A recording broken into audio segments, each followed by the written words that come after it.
Magluluto tayo ng beef steak. Ito ay ibinabad ko na shock braten.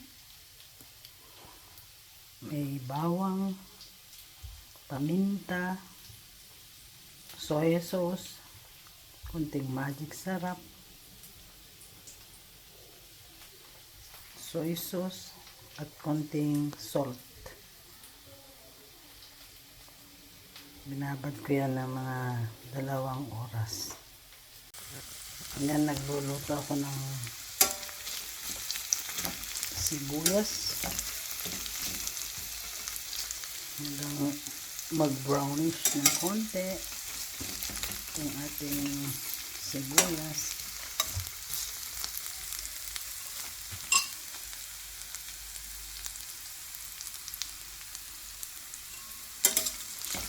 Tapos kailangan natin siyang ilagay muna sa isang container after naging konting brown na siya. Ayan, nilipat ko muna sa isang container itong ating sibuyas. At mamaya ay ilalagay natin siya dyan sa ating niluluto. Na tayong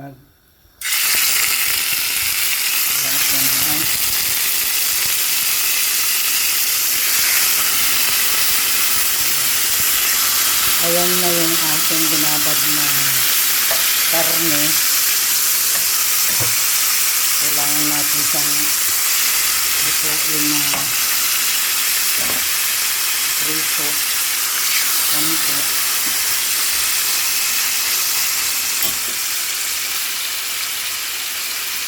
Tapos mamaya babalik ka rin natin siya. Pwede natin ilagay lahat dito sa mga kakasa naman. Isa pa.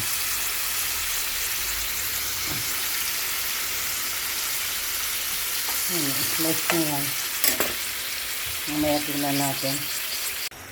So ayan, kailangan natin silang balik pa rin para sa ibang side niya.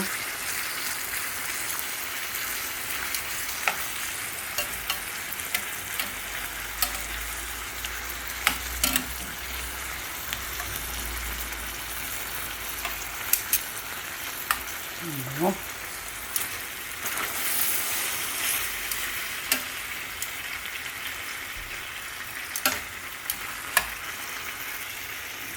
Ito natin konti. Ayan, medyo dry na yung kanyang sabaw.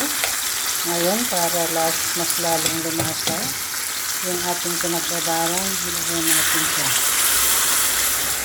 Ito ang pinakasabaw niya. Tapos, hintayin natin siyang lumambot yung ating karne. Lagay natin yung kanyang mga garlic kasi pangpabango yan sa ating niluluto. Kasama kasi yan sa ating pinagbabaran. Ngayon tatakpan natin siya ito at lutuin natin ng full fire para hindi masunog.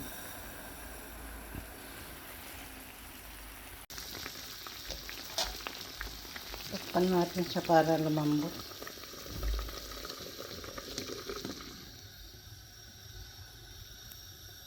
Slow fire lang pagluto. Ayan, kailangan malambot itong ating karne. Baliktarin muna natin siya para equal lang pagkakaano ng sauce niya.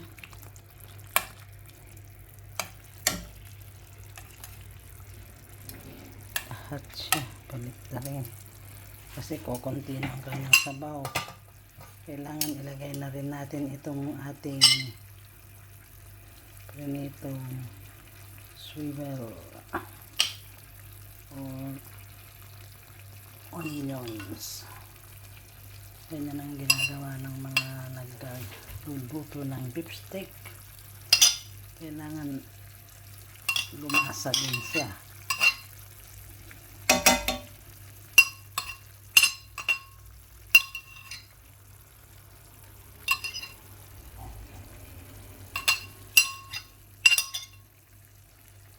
Initin natin pa ng konti itong ating karne kasi hindi pa masyadong malambot. Cook it until it is tender.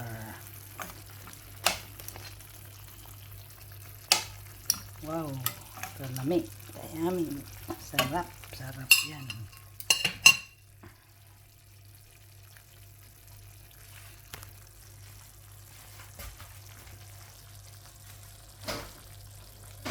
Natin ulit siya hanggang sa maluto. So ayan, luto na ang ating steak.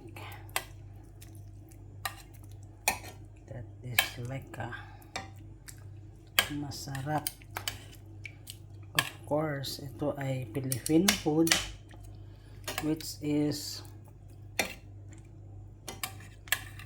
we are going to eat, of course, with rice. Yummy.